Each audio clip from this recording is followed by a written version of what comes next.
오늘 시기를 버려라 라는 제목을 가지고 같이 말씀을 나눠보도록 하겠습니다. 명절인데 어떻게 잘 보내셨습니까? 연휴가 그래도 길어서 우리가 할 수 있는 것들이 좀 많은 것 같아서 좀 감사한데요. 오늘 이 연휴 기간 동안 우리가 또 이 시간이 지나가면 우리 공동체의 새로운 영혼들을 품는 시간을 가질 거니까 지금부터 잘 준비하시고 우리 주제처럼 태세전환을 잘 하셔서 영혼을 잘 맞이할 수 있는 그런 공동체로 거듭났으면 좋겠습니다. 말씀을 나눠보도록 하죠. 여러분 혹시 그 베블렌 효과라는 말을 들어보셨는지 모르겠습니다. 이게 뭐냐면 어떤 보석 판매점에 좀처럼 팔리지 않은 목걸이가 있었다라고 해요. 그래서 그 주인이 이 재고를 처리하기 위해서 어디 출장을 나갔다가 점원한테 전화를 한 거죠. 그래서 공 하나를 빼세요 이렇게 얘기한 거예요. 10분의 1로 팔아버려라 이렇게 얘기를 한 거죠. 근데 이것을 점원이 잘못 일을 해서 뒤에 공 하나를 더 해버렸다고 합니다. 그러니까 10배가 올라버린 거죠. 근데 그랬더니 어떤 결과가 일어났냐면 그 오랫동안 팔리지 않던 그 목걸이들이 바로 며칠 만에 팔려 나가버리고 말았다고 합니다.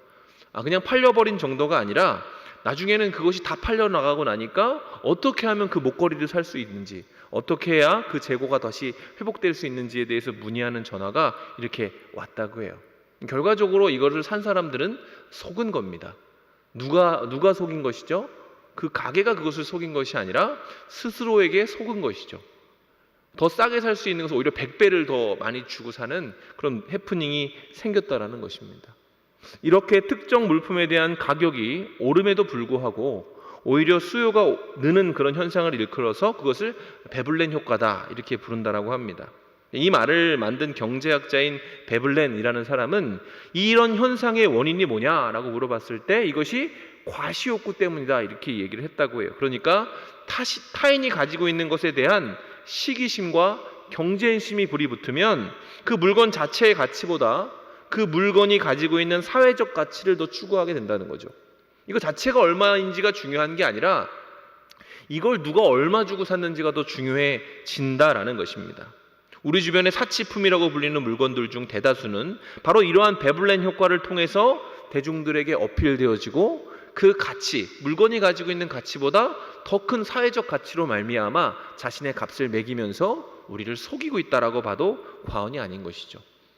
여러분 혹시 좀 무리를 해서 뭔가를 얻으려고 했던 사람을 본 적이 있습니까? 그러니까 이런 것 하나는 있어야 돼 라고 하면서 이 정도는 내가 갖춰야지 라고 얘기를 하면서 여러분이 혹시 무리를 해본 적은 없으십니까?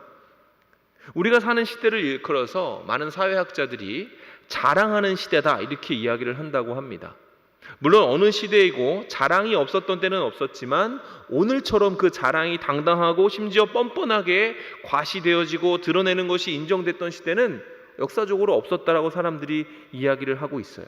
근데 문제는 바로 이러한 자랑이 일반화되다 보니까 사람들 마음 가운데 어떤 마음이 생겼냐면 내가 이미 가지고 있는 것에 대해서 그 가치가 너무 쉽게 떨어지는 느낌을 받는다라고 합니다. 여러분 오늘날 이 시대를 살아가고 있는 사람들은 사실 이전 세대와는 비교할 수도 없을 만큼 많은 아주 방대한 위시리스트들을 가지고 살아가고 있어요. 게다가 이 위시리스트의 목록들은 바로 하루하루 거르지 않고 끊임없이 업데이트되고 있습니다. 아주 자연스럽게 우리 주변에는 이 자기가 하고 있는 그 무리, 내가 가진 능력보다 더 귀한 것을 가지려고 하는 그런 마음들을 가진 사람들이 많아지고 있고, 그리고 이러한 무리들은 일명 스스로의 만족을 위해 추구되지만 내가 좀 무리하는 거는 나를 만족시키기 위해서야 라고 얘기를 하지만 결과적으로는 그것이 나를 피로하게 만들고 세상에는 혼란과 심지어 악을 조장하는 악한 감정들, 마치 쓴물과 같은 원망과 비난 그리고 한탄을 만들어내고 있는 것을 발견하게 됩니다. 그러나 여러분, 신자는 삶을 유행이 아니라 말씀을 기준으로 인도함을 받는 사람들이죠. 우리는 세상의 풍조를 따라 살아가는 사람들이 아니라 하나님의 말씀이 이 세상을 어떻게 바라봐야 하는지, 그 말씀이 우리에게 원하시는 것이 무엇인지를 생각하면서 한 걸음 한 걸음 걸어가는 사람이라고 할 수 있겠습니다. 그리고 이런 이유에서 시대를 초월해서 모든 신자에게 주어지는 공통적인 사명이 있다면 그것이야말로 뭐냐면 바로 분별하며 사는 거예요. 생각하며 사는 것입니다. 거세게 휘몰아치는 시대의 흐름이 나도 모르게 내 삶 가운데 내 가치관에 영향을 끼쳐서 내 삶에 선한 영향력이 아니라 악한 영향력을 더하고 있지는 않은가 생각해보고, 그것이 나로 하여금 선을 베풀게 하는 것인지 아니면 죄를 짓게 하는 것인지를 끊임없이 반추해보며 살아가야 된다는 것입니다. 자, 그렇다면 우리가 경계해야 될 죄란 어떤 본성을 가지고 있는가? 제가 예전에 어떤 설교를 듣다가 한 목사님이 이 신이라는 단어를 가지고 죄에 대해서 요약을 하셨는데 너무 그럴듯해서 저도 한번 말씀을 드리려고 합니다. 이 글자에 보면 I가 가운데 있잖아요. 그 목사님이 뭐라고 하시냐면 죄의 본질은 자기를 중심에 살고 놓게 하는 것입니다, 이렇게 얘기를 했어요. 죄를 지으려고 한다면 자기가 가운데 있어야, 자기 인생 가운데 가장 핵심적인 요소가 자기 자신이 되어야 그것이 죄를 낳을 수 있는 환경을 만든다, 이렇게 설명하시는 것을 봤습니다. 그리고 덧붙이시기를, 이렇게 삶의 중심이 자기 자신이 되면 그는 시기하고 원망하는 데는 유능한 사람이 되지만 감사하고 축복하는 데에는 무능한 사람이 된다, 이렇게 요약하시는 설교를 들었던 적이 있어요. 여러분, 오늘 제가 여러분과 나누고 싶은 이야기는 우리가 어떻게 해야 이러한 죄의 영향력으로부터 자유로워져서 참된 신자답게 이러한 시대, 이 자랑하고 자기를 과시하고 사람들로 하여금 뭔가 악한 생각과 악한 말들을 떠올리게 하는 이 시대 가운데 신자의 모습으로 살 수 있는가? 어떻게 죄의 속성인 자기 중심성과 자기 만족성으로부터 회복이 되어서 주님이 원하시는 모습으로 성장해 갈 수 있는가에 대한 것입니다. 어떻게 사는 것이 그럼 주님이 원하시는 모습이고, 또 그렇게 살기 위해서 우리는 무엇을 해야 하는가, 한 가지씩 살펴봤으면 좋겠습니다. 자, 첫째로 하나님이 신자에게 기대하시는 모습이 뭐냐면, 쉽게 말하면 착한 사람이 되라 하시는 겁니다. 여러분, 신자는 기본적으로 선한 사람이 되어야만 합니다. 13절을 한번 보겠습니다. 자, 시작. 너희 중에 지혜와 총명이 있는 자가 누구냐? 그는 선행으로 말미암아 지혜의 온유함으로 그 행함을 보일지니라. 자, 여기서 보면 야고보서는 여러분 행함에 대해서 굉장히 강조하는 그런 성경입니다. 근데 여기서도 야고보는 실천적인 신앙에 대해서 매우 강조하고 있는 것을 발견할 수 있습니다. 여러분, 실천적인 신앙이란 믿음이 행위로 드러나는 것을 얘기하는 거죠. 그것이 실천적인 신앙입니다. 자, 여러분에게 한 가지 질문을 해봤으면 좋겠는데, 여러분, 믿음은 볼 수 있는 것입니까? 저 사람이 믿음이 있는지 없는지 우리가 눈으로 볼 수 있는 것일까요? 이 질문에 대해서 저는 볼 수 있다라고 생각을 합니다. 믿음은 볼 수 있는 것은 물론이고 심지어 어느 정도는 측정도 될 수 있는 요소가 있습니다. 삶으로, 행동으로 믿음은 실체가 됩니다.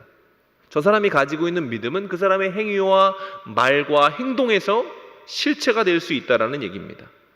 눈과 입술과 손을 통해서 그가 가진 믿음의 역량이 드러나게 되는 거죠. 그리고 이것에 대해서 야고보는 이렇게 실체화된 믿음을 일컬어서 선행이라는 단어로 표현을 하고 있어요, 성경에 보면. 그렇다면 야고보가 말하는 이 선행이란 또 뭔가? 여러분, 헬라어에서 이 선행이라고 번역될 수 있는 단어는 두 가지가 있어요. 첫째가 아가토스고 두 번째가 칼로스라는 단어입니다.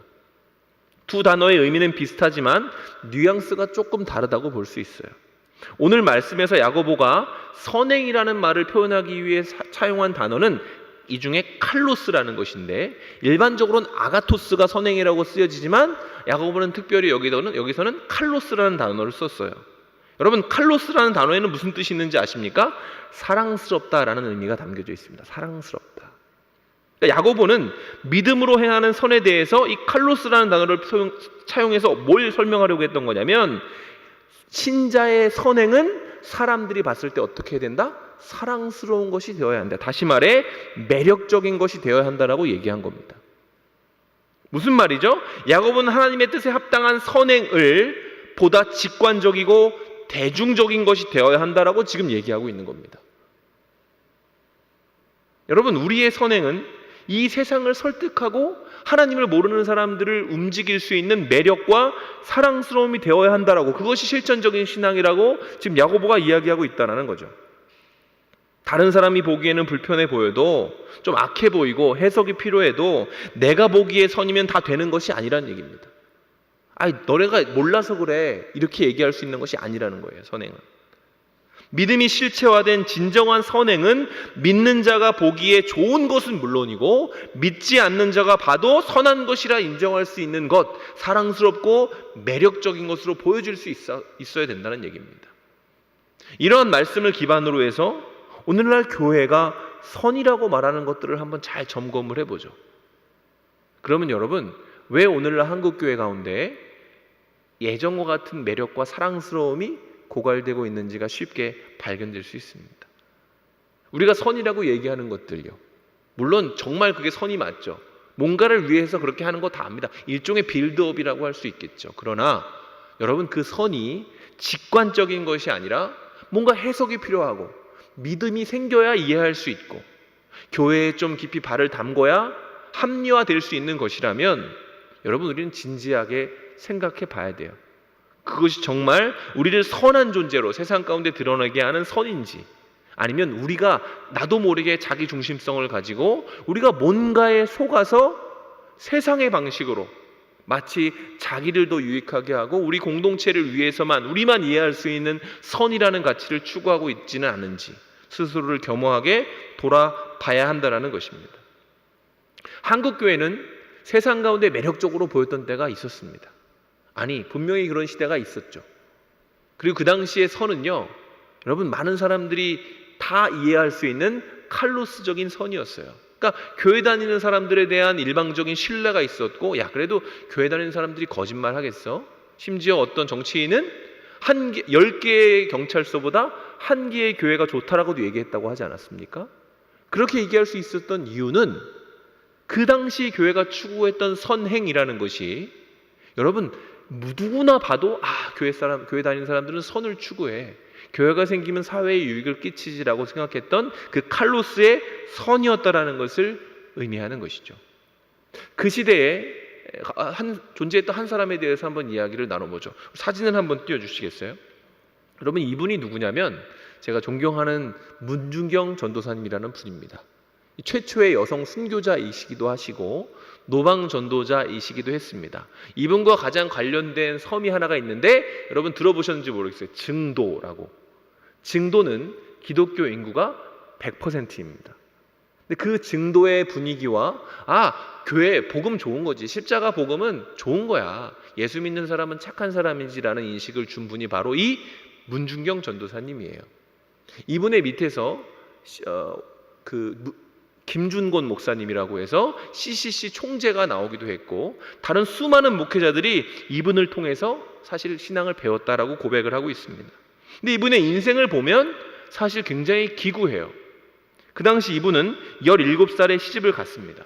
17살. 그 당시 일찍 가잖아요. 원래 집은 저 목포였다고 하는데 거기서 갑자기 이제 섬으로 시집을 간 거죠. 근데 시집 가는 첫날에 버림을 받고 집안에서 완전히 잊혀집니다. 그러니까 시집을 갔는데 그날 남편이 바람을 펴서 다른 여자랑 집을 떠났어요. 그러니까 새댁인데 남편을 본 적이 없는 그런 사람이 된 겁니다. 근데 그 당시에는 시집 가면 그 집 귀신이 된다 그러잖아요. 그러니까 그 집에서 그냥 살면서 시어머니와 시아버지를 섬긴 거죠. 자식 하나 없이, 어떤 위로 하나 없이, 마치 그냥 이렇게 일하러 온 사람처럼, 머슴처럼 그 집에서 봉사를 했다라고 합니다. 그러니까 첫날 소방맞은 여인이라는 타이틀을 가지고 수많은 평가와 시선들, 그리고 그로 인한 자괴감과 열등감으로 그는 아주 고통스러운 삶을 살았다고 해요.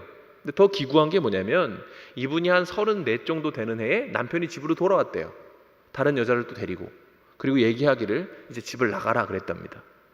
그러니까 10몇 년 동안 그 집을 위해 봉사했는데 너는 내 부인이 아니니까 이혼하고 나가라 했대요. 근데 그 당시엔 여자가 무슨 힘이 있어요? 나가라고 하니까 나갔대요.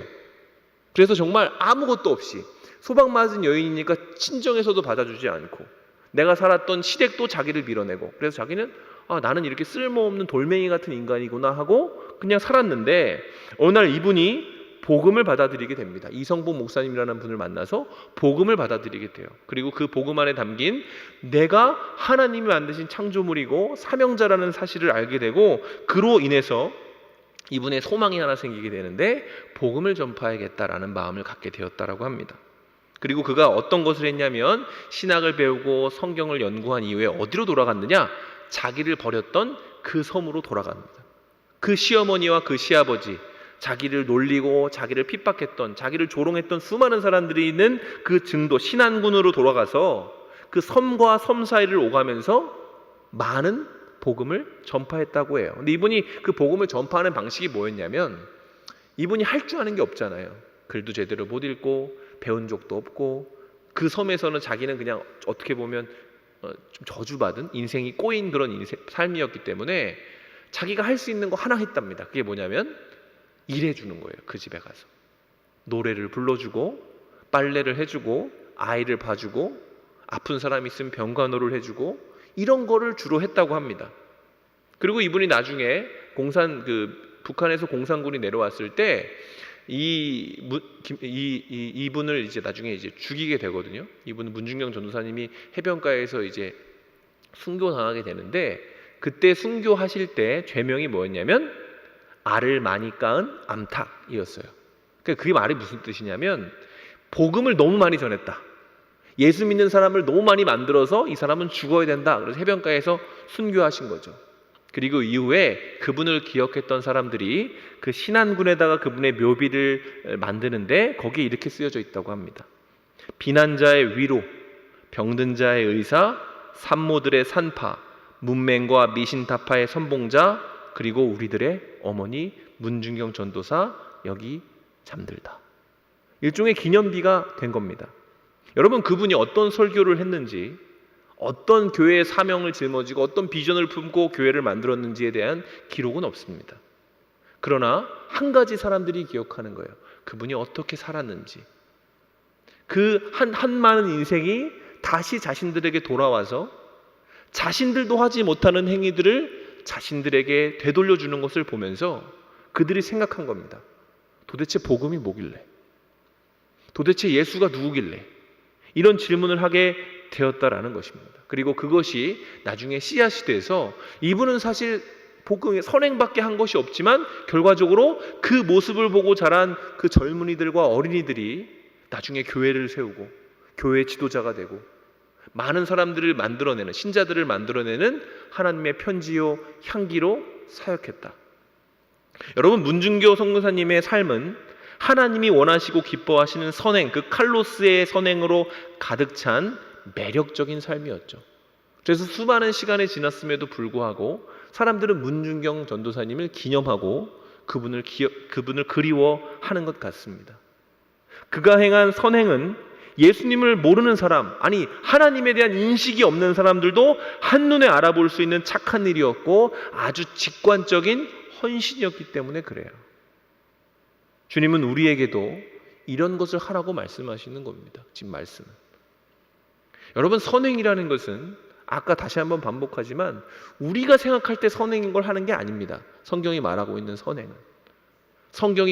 선행은 예수 그리스도가 얼마나 좋은 분이신지, 교회가 이 땅에 왜 존재해야 되고 여전히 이후에도 교회가 존재해야 되는지를 증명할 수 있는 거의 유일한 방법이라고 저는 생각합니다. 복음을 당연히 전해야 되지만 그 복음을 전하는 도구에 있어서 우리는 세상이 오해할 만한 행동을 하는 것이 아니라 인정할 만한 행동으로 나아갈 수 있어야 되는 것이죠. 그렇다면 어떻게 해야 우리가 이러한 선행을 할 수 있는가? 무슨 마음을 가져야 우리가 이러한 직관적인 선행을 함으로 말미암아 착한 사람, 선한 영향력을 가진 사람이 되어서 사람들을 끌어다닐 수 있는 매력을, 영적 매력을 가질 수 있겠는가? 여러분, 그것은 바로 우리 안에 가득 차 있는 그릇된 감정을 내어버리는 것에부터 시작하는 거예요. 바로 그 감정은 자기 중심성으로부터 비롯된 시기라고도 부를 수 있겠습니다. 내가 좀 더 돋보여지기를 원하고 내가 좀 더 드러나기를 원하는 그 시기심으로부터 자유해져야 우리가 내가 아니라 남을 위해 헌신할 수 있고 나의 유익이 아니라 나보다 남을 낮게 여기면서 그를 위해 헌신하고 그를 위해 섬길 수 있는 존재가 된다는 것입니다. 그렇다면 이 성경에서 말하는 시기심이란 뭔가, 이 시기심의 정체가 뭔가? 제가 여러 가지 헬라어로도 알아볼 수 있겠지만 이 한글, 한자어로도 좋은 인사이트가 있어서 한자어를 한번 보기를 원하는데요. 아마 잘 보이시지는 않겠지만 이 시기라는 말은 시기할 시자와 꺼릴 기자가 합쳐져서 시기라는 단어로 구성이 되어져 있습니다. 여기서 시기할 시자를 보면 시는 개 견자에 푸를 청자가 결합된 글자예요. 풀어서 설명하면 개가 푸르다 이런 뜻이에요. 이게 무슨 뜻이냐면 푸른색 개라는 뜻이 아니라 그 개의 상태, 감정적인 상태를 이야기를 하는 거예요. 이 글자와 관련된 우화가 하나 있는데 그게 이런 겁니다. 어떤 강아지가 뼈를 물고 이제 이 뼈를 맛있게 먹을 준비를 하면서 외나무 다리를 건너고 있었대요. 근데 그 개가 그냥 지나가다가 갑자기 시선이 돌아가서 물가를 봤는데 그 물가에 자기보다 더 큰 뼈를 물고 있는 개가 지나가는 걸 본 거죠. 그러더니 자기가 가지고 있는 뼈가 너무 작다는 생각이 드니까 그걸 뺏을 생각으로 왕 하고 짖었답니다. 그러니까 어떻게 됐겠어요? 물고 있는 뼈가 떨어져서 모든 것을 잃어버렸다. 이런 우화입니다. 여러분, 이 우화에는 시기가 가지고 있는 마력이 잘 드러나 있어요. 여러분, 개는 뭘 본 거죠?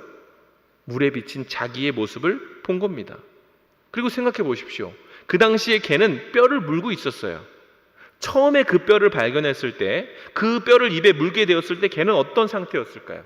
기뻤을 거예요. 야, 내가 오늘도 하나 건졌구나. 맛있게 이 뼈를 먹어야지라는 소망을 가지고 부풀어서 자기의 보금자리로 가고 있던 상황이었다라는 거죠. 그런데 이 기쁨과 소망, 감사는 물에 비친 개를 발견하게 되면서, 그러니까 시선이 돌아가게 되면서 사라지게 되는 겁니다. 왜요? 그 뼈가 더 커 보이니까.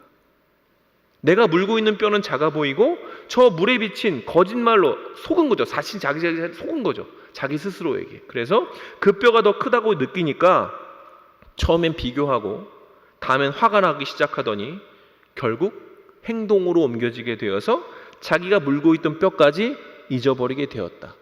이것이 바로 이 글자를 둘러싸고 있는 우화가 얘기하는 메시지라는 거예요.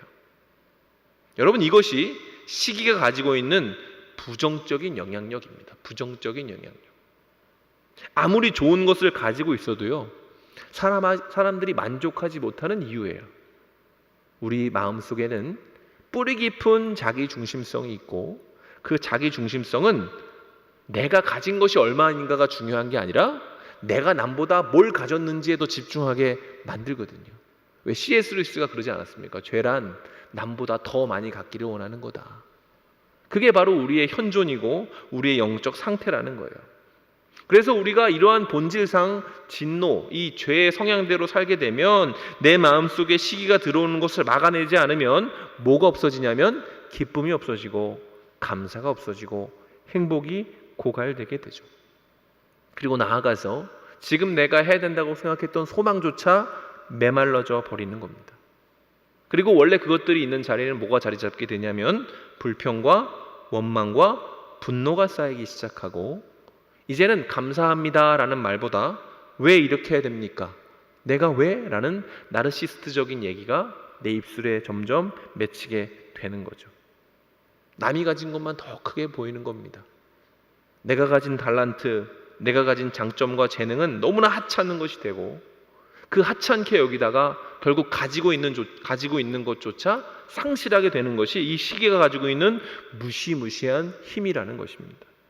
그래서 야고보는 이 시기라는 감정을 매우 적나라하게 지적을 합니다. 15절과 16절입니다. 우리 같이 한번 읽어보겠습니다. 시작. 이러한 지혜는 위로부터 내려온 것이 아니요 땅 위의 것이요 정욕의 것이요 귀신의 것이니 시기와 다툼이 있는 곳에는 혼란과 모든 악한 일이 있음이라. 자, 야고보는 시기를 뭐라고 정의했죠? 그것은 일단 위에서부터 온 게 아니래요. 그러니까 하나님이 주신 것이 아니다, 이렇게 정의를 합니다.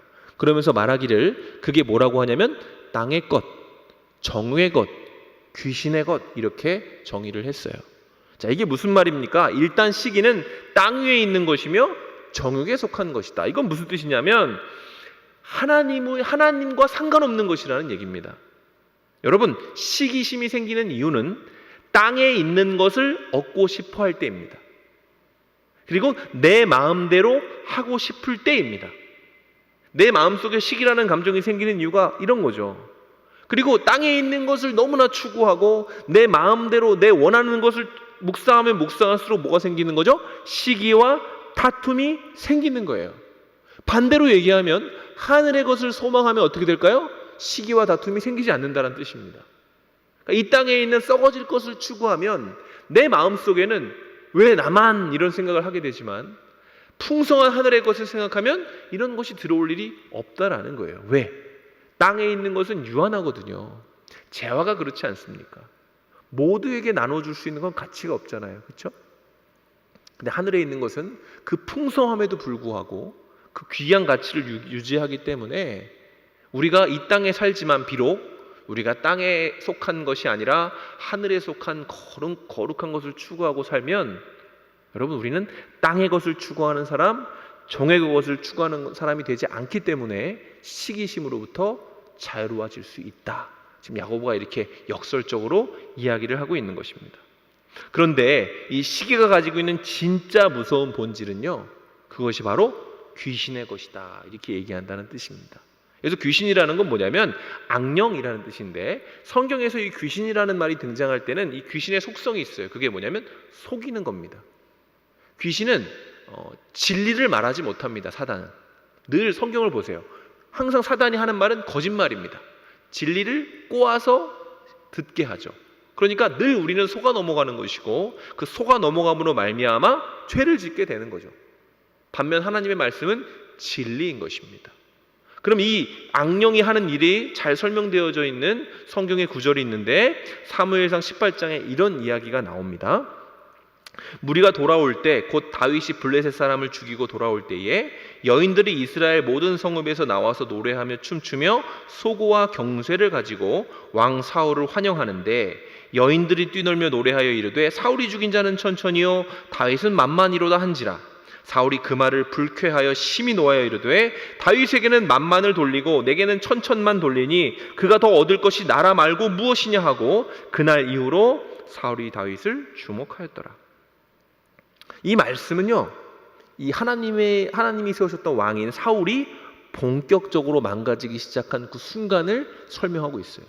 이때부터 사울이 엉망진창으로 망가지기 시작하거든요.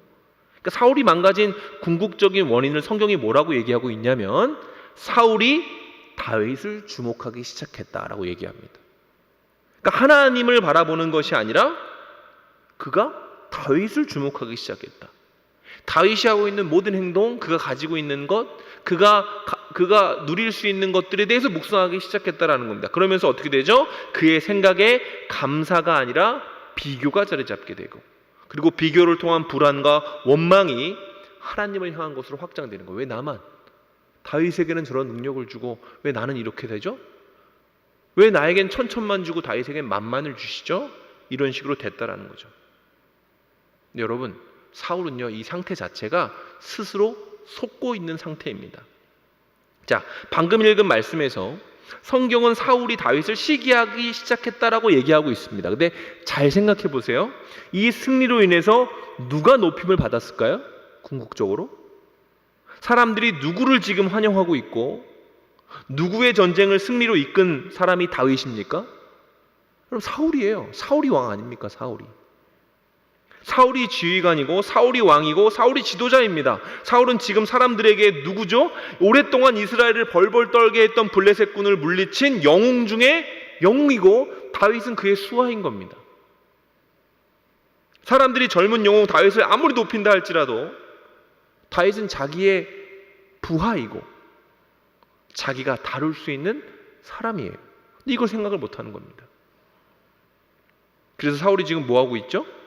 왕인 사울이, 모든 것을 다 가지고 있는 사울이 다윗이 잘하면 잘할수록 자신의 왕국이 확장된다는 사실을 망각하고 그를 시기하는 겁니다. 왜 그랬을까요? 그가 땅에 속한 것, 명예, 권세, 칭찬 같은 것들을 정욕적인 것, 내 마음에 원하는 대로 내 마음의 그릇을 채울 수 있을 만큼 추구하다가 귀신의 것, 귀신의 거짓말에 속았기 때문에 그런 것입니다. 이거 네 거 아니야. 언제든지 뺏길 수 있는 거야. 언제든지 잘못될 수 있는 거야. 그 결과 그는 자신을 돕는 하나님이 보내신 다윗을 오히려 부러워하고 심지어 원망하다가 나중엔 살이까지 품게 되는 거예요. 자기가 뭔지도 모릅니다. 내가 왕이라는 사실을 망각해버리고 사냥꾼처럼 사는 거예요. 아름답게 멋있게 그 이스라엘 왕국을 다스릴 수 있는 기회를 완전히 놓쳐버린 거. 자식 입에 물고 있는 뼈를 자기 스스로 던져버린 겁니다. 왕의 채통을 잃어버리고 매력을 상실하고 시기하는 자, 흘기는 눈을 가진 자, 밑에 사람을 세워주는 것이 아니라 밑에 사람을 어떻게든 쳐버리려고 애쓰는 조롱거리로 전락한 겁니다. 여러분, 우리도 언제든지 사울처럼 될 수 있죠. 시기와 질투의 마음은 우리 속에도 가득하지 않습니까?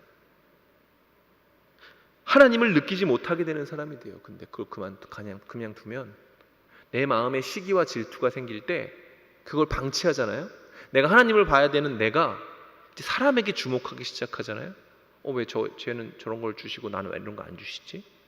이런 걸 묵상하다 보면 하나님이 안 느껴져요. 하나님이 지금 내게 허락해 주신 능력과 사명이 하찮은 것으로 변합니다. 하나님, 나도 좀 더 화려한 일 하고 싶어요. 높은 곳에 올라가서 뭔가 반짝이는 일을 해야 되지 않겠습니까? 그러면서 고지론이라는 괴상한 신앙의 목표가 생기는 거예요. 내가 성공해서 훌륭하게 돼서 그 영향력을 가지고 사역할게요. 그러다 보면 어떻게 되겠습니까? 감사가 상실되고 축복을 할 줄도 모르는 사람이 되고 자기 연민만 가득한 사람이 되는 겁니다. 내가 세상에서 제일 불쌍하고 그래서 나는 나를 위로하며 살아야 돼. 내가 누구를 위해 살아? 난 지금 내가 위로받아야 돼. 모든 것을 자기 곁에 사로잡아 두는 귀신을 닮은 귀신의 사람이 된다는 것입니다. 사단의 특징이 그거잖아요. 올가매잖아요. 그의 생각에 올가매는 것처럼 자기 연민과 이 자기 중심성이라는 죄를 버리지 못하고 다른 사람들을 경계하고 경쟁하는 사람은 그 지긋지긋한 지배 욕구를 버리지 못하고 다른 사람들을 자유케 하는 것이 아니라 자신의 방식으로 올가매는 사람이 되어버린다는 겁니다. 무시무시한 얘기죠. 다윗을 향한 시기가 이스라엘의 왕 사울의 마음에 가득 찬 순간부터, 여러분, 사울은 성경이 얘기합니다. 악령에 들려서 살았습니다. 자기의 몸을 자기의 생각대로 가누지 못했어요. 충동적인 사람이 됩니다. 갑자기 막 음악을 듣다가 창을 들어서 다윗에게 던져버립니다. 정상적인 사람이 아니죠. 예측 불가한 사람이 되는 겁니다. 분노 조절 장애, 자기의 감정을 다스리지 못하는 불안한 왕이 되는 것이죠. 그리고 그 순간부터 사울은 하나님이 세우신 왕의 역할을 상실하는 거예요. 이스라엘을 보호하고 축복하고 그들을 하나님께 인도하는 하늘에 속한 사람이 아니라 누구보다 그 세상에 존재하던 왕을 따라하길 원하고 그들처럼 명예와 권세를 갖기를 원하고 그들처럼 화려함을 추구하게 되는 망가진 삶을 살게 된 거예요. 자기뿐만 아니라 자기 주변의 모든 사람들까지 그렇게 살게 만든 겁니다. 여러분, 시기가 이렇게나 무섭습니다. 우리 안에 가지고 있는 기본적인 그 죄성이, 그 자기중심성과 자기를 위해 살아가고자 하는 욕망이 하나님으로 말미암아 정죄되지 않으면 여러분, 우리 안에 감사가 없고요, 우리 안에 만족이 없어지는 거예요. 해소되지 않는 원망과 불평과 불신이 혹시 우리의 속에 있습니까? 그렇다면 그것이 자주 나를 낙심하고 스스로를 쉽게 평가절하하게 만듭니까? 가슴속 깊숙이 해결되지 않는 질투의 감정과 비교의식이 있습니까? 그런 감정이 있다면 여러분, 속지 말아야 됩니다. 그거는 하나님이 주시는 마음이 아니라는 거예요. 성경이 이렇게 얘기하는 거예요. 하나님은요, 누가 누구에게 더 주시고 누구에게 덜 주시는 분이 아니에요, 여러분. 하나님은 우리에게 무엇을 주셨습니까? 공평하게 자신의 생명을 주셨어요. 생명을. 모든 사람이 똑같이 받은 겁니다. 그것을 임마누엘이라고 해요. 하나님이 우리에게 생명을 주셨다. 그 나를 위해 십자가에 달려 돌아가셨다. 그 십자가가 모든 대중을 위한 것이 아니라, 모든 사람들을 위한 것이 아니라 저 십자가 내 십자가라고 느끼는 사람이 신자인 겁니다. 내가 매달렸어야 될 십자가인데 하나님이 저기 매달려 계시는구나. 그런 마음을 가진 사람, 하나님이 내게 생명을 주셨고 그로 말미암아 내가 다시 살아날 수 있게 됐다라고 고백하는 사람이 신자가 되는 것이고, 그 신자로 거듭나게 될 때, 다시 태어나게 될 때 그는 자기중심성, 그 지긋지긋한 자기중심성을 버리고 하나님을 바라보며 살다가 하나님을 닮아가는 거예요. 많이 보면 닮아가지 않습니까? 거울에 비친 자신의 모습을 보는 것이 아니라 말씀에 계시되어져 있는 하나님을 보다가 나도 모르는 사이에 하나님처럼 행동하는 사람이 되는 거란 말이죠. 여러분, 시기를 극복하는 방법은 야고보가 뭐라고 얘기하는지 아십니까? 17절과 18절입니다. 같이 읽겠습니다. 시작. 오직 위로부터 난 지혜는 첫째 성결하고 다음에 화평하고 관용하고 양순하며 긍휼과 선한 열매가 가득하고 편견과 거짓이 없나니 화평하게 하는 자들은 화평으로 심어 의의 열매를 거두느니라. 자, 시기를 극복하는 방법을 야고보는 뭐라고 얘기하고 있는가? 그는 얘기하기를 위로부터 난 지혜를 추구하라, 이렇게 이야기를 합니다. 자, 땅의 것, 정욕의 것을 버리고 위로부터 온 것을 추구해라. 위로부터 온 게 뭐죠? 하나님의 말씀이죠. 그 말씀을 추구해라. 그 말씀을 추구하면 어떻게 된다고요? 성결하고 화평하고 관용하고 양순하고 긍휼과 선한 열매가 가득하고 편견과 거짓이 없는 것이다. 그리고 이러한 지혜를 받은 사람은 어떻게 된다고요? 화평하게 된답니다.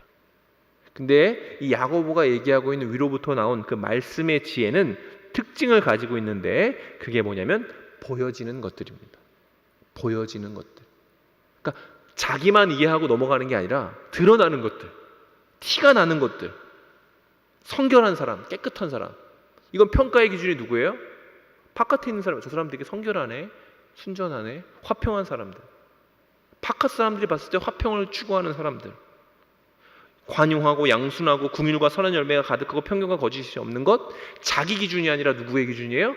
밖에서 볼 때 그런 사람이 된다는 겁니다. 여러분, 성경이 뭐라고 얘기하고 있는 것입니까? 말씀을 추구할 때 우리는 어떤 선을 갖게 되는가? 칼로스적인 선을 갖게 된다라고 얘기하는 겁니다. 타인이 너를 알아볼 수 있게 된다. 너는 그리스도의 편지가 되고 향기가 된다. 너는 하나님이 담으신 내용을 가진 사람이 되고, 모든 사람이 맡았을 때 이거 무슨 향기야라고 되묻게 되는 향을 갖게 될 것이다. 이렇게 지금 야고보가 이야기하고 있는 거예요. 하나님의 말씀을 제대로 보면 자기 중심성의 시각이 아니라 십자가 중심성을 가지고 빚진 자의 마음으로 그 말씀을 받아들일 때 우리는 세상이 볼 때 매력 있고 사랑스럽고 아름다운 사람으로 지어져 갈 수 있게 된다. 이렇게 얘기하는 겁니다. 여러분, 교회가 흔들릴 때마다, 교회가 명성을 잃을 때마다 그 명성을 회복하는 방법은 여러분 늘 선행이었습니다. 우리의 방식으로 선을 행하는 게 아니라 세상이 원하고 바라는 방식으로 선을 행하는 교회가 되었을 때 다시 회복이 된 거죠. 여러분, 그렇게 하기 위해서 우리가 뭘 해야 되겠습니까?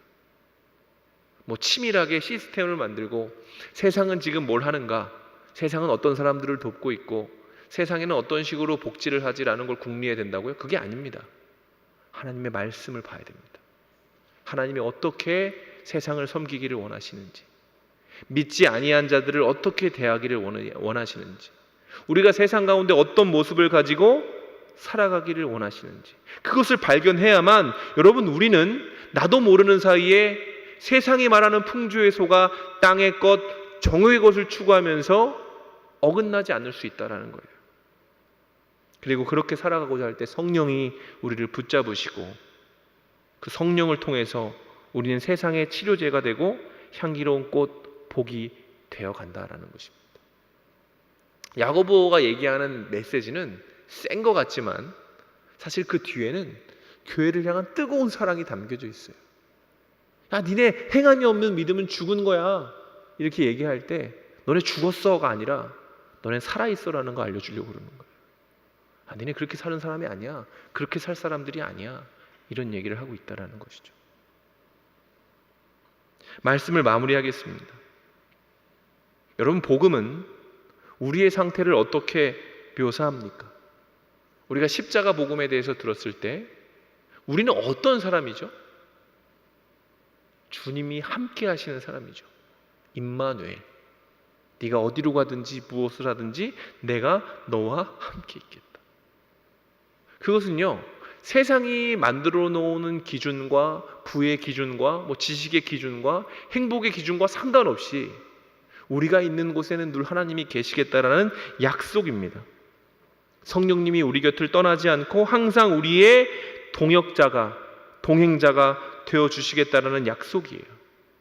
그래서 그 사실을 깨달은 사람은 가난하나 부하나 강건하나 연약하나 상관없이 언제든 어디서든 하나님이 원하시는 일을 하게 되는 사람이 되는 거예요. 상황과 형편이 문제가 아니라 내가 지금 어떤 존재인지를 묵상하는 것이 아니라 나와 동행하시는 하나님을 믿기 때문에 그분의 이름으로 선한 일을 하고 그분의 이름으로 복음을 전하는 사람이 된다라는 것이죠. 여러분, 물론 우리에겐 굉장히 힘든 숙제입니다. 나보다 잘나고 잘하는 사람들을 바라보는 것은 힘들죠. 굉장히 어려운 일입니다. 묘한 경쟁심이 나도 모르게 생기고요. 안타까운 비교의식과 어떻게 해서든지 그 상대방의 단점을 찾아보려는 노력. 그가 잘했을 때보다 못했을 때 더 마음이 시원해지고, 아 그래, 저 사람도 인간이구나. 넘어지면 나도 모르게 좋아하고. 이런 게 우리 인간이에요, 사실은. 그런데 여러분, 그럴 때마다 우리 안에 죄성만 있는 것이 아니라 그래, 사람은 다 그렇지, 원래 그래, 뒷담화가 제일 재밌잖아, 이게 아니라 여러분 안에 성령이 있다는 것도 기억하세요. 여러분 안에 죄성도 있지만 여러분 안에 성령도 계십니다.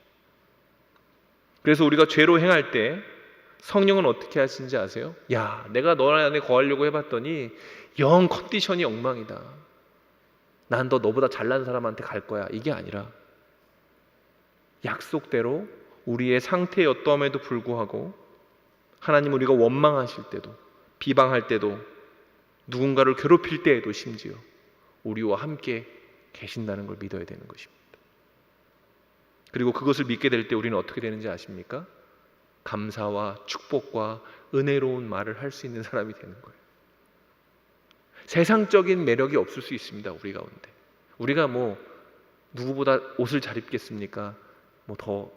그런 거 부족하잖아요, 그죠? 근데 그런 매력을 추구하는 사람이 아니라 은은하고도 진솔하면서도 신실한 매력, 신자가만이 가질 수 있는 그 예수 그리스도의 냄새, 그 향기를 가진 주님의 사람, 자랑하는 시대에 사랑하는 사람으로 살아갈 수 있는 은혜로운 신자가 될 수 있다라는 것입니다.